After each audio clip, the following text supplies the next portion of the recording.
uşaq sənləndir. Kamil. Ne var? Murat dayıyla Solmaz gelibler. Ha?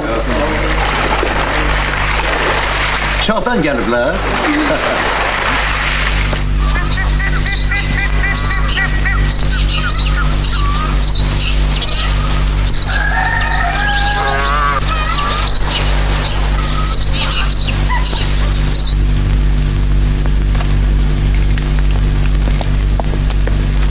Uşaqlar, gəlin çörək yiyin. Ay sağ ol.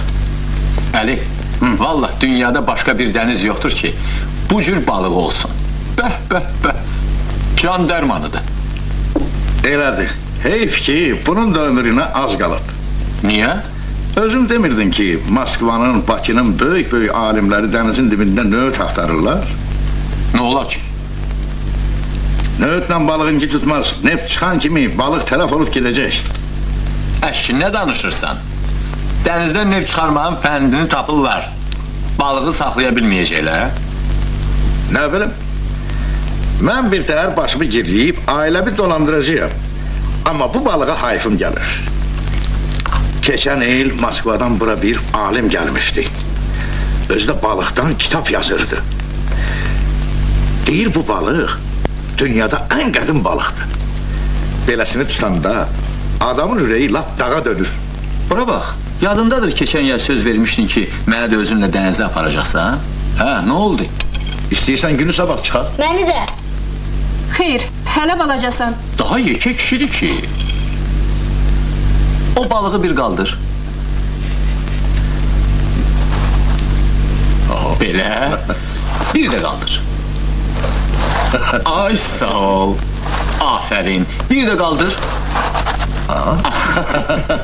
Bir də.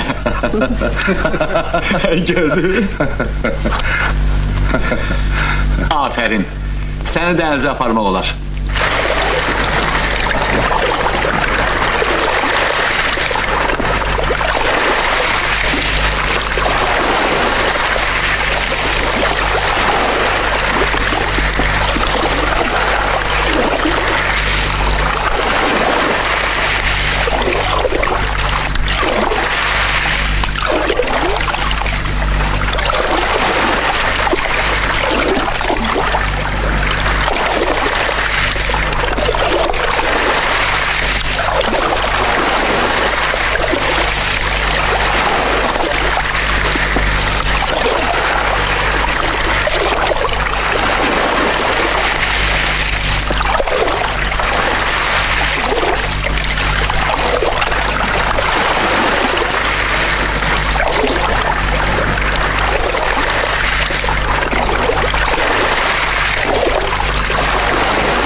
Dənizdən danışmaq istəyirəm.